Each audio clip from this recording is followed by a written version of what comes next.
isn't everything. Stress marks make a huge difference. What to emphasize is critical when it comes to human communication, and it definitely matters in human and holy connections. As our brother Lowry reminded us in his sermon yesterday. So which is it? So much for promises, or so much for promises? So what kind of conference was this supposed to be? The world is my parish? Or the world is my parish? Or the world is my parish? Or you got the point. Which is it? All of the above? And is this service supposed to be the altar call? Is this where we're to get it all together? And if that's the case, then I suggest, Mark, that we might want to sing Rescue the Perishing. But one of the stress marks that is clearly losing its sense of timing is this very title of the conference, Wesley's prophetic declaration, the world, now you say it the way you want it, the world is that sentence suffers from senility. And I said so. It's more too smooth. It's lost its traction. The impertinent predication once created by hooking world and parish together with is doesn't fire our ministry or our imaginations any longer. The paradoxical and transgressive claim of the gospel on the world doesn't work if they are indistinguishable. You can't be accused of crossing over if the primary boundaries have completely dissolved. For example, I'm a Christian, I just don't go to church. Now, the Gallup poll takers, census takers, who actually record that answer, and it's in a high number of responses, don't record even a slightest trace of irony in that statement. I am a Christian, I just don't go to church. It makes sense, apparently. So, how might we go about redeeming a meaning in this connection, world parish, that would call down the Pentecostal fire again?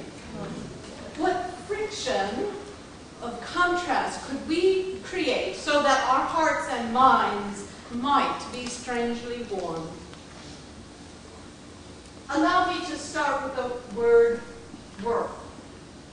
It's been commodified, commercialized, pasteurized, reduced to object, no longer a feared, desired, forbidden subject, notwithstanding Brother Corrington's vision of nature naturing with bloody fang and claw. How to recover the malevolent wildness that made John 3:16 a nearly unbelievable affirmation of grace on God's part?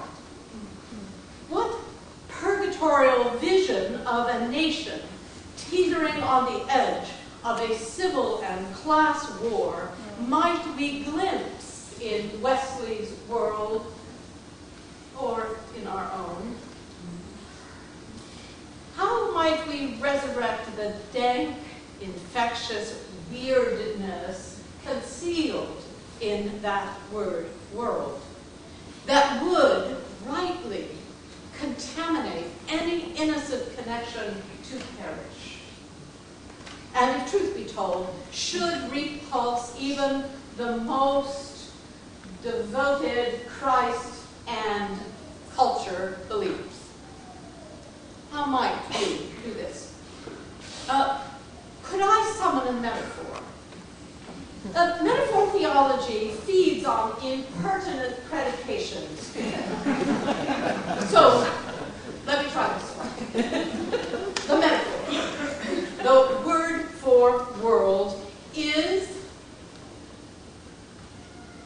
cockroach. Does that work? Is it good for you?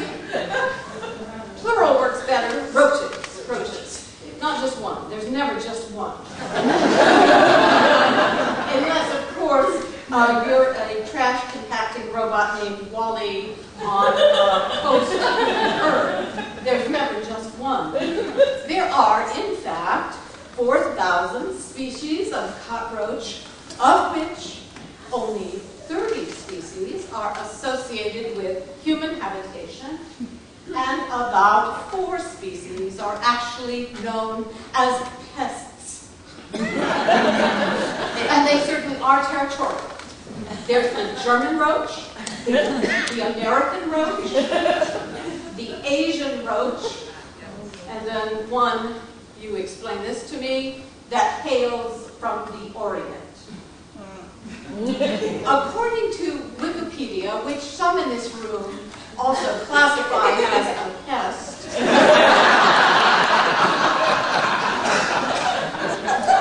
roaches have been reported to spread at least, are you ready, 33 kinds of bacteria, 6 kinds of parasitic worms, and at least 7 other kinds of human pathogens.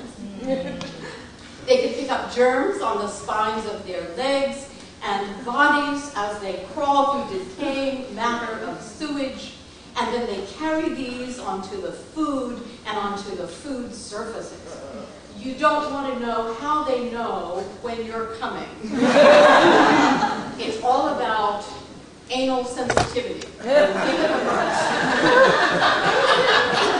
Germs that cockroaches eat from decaying matter or sewage are in fact protected while in their bodies, and may remain infected for several weeks longer than if they had been exposed to cleaning agents, rinse water, or even simple sunlight and air.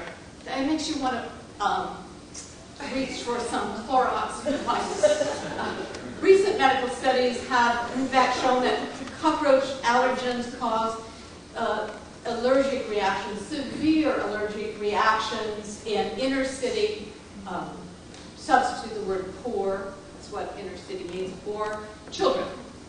They were even, in fact, shown to cause asthma among the elderly as well as the young. Now, talk about the house guests from hell.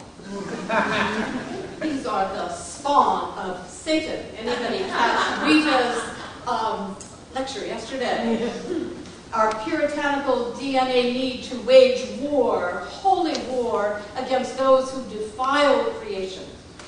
The way in which we demonize and disguise those living beings, sometimes human, immigrants, Arabs, evangelicals, Wall Street. Well, you have your own list. So, a metaphor.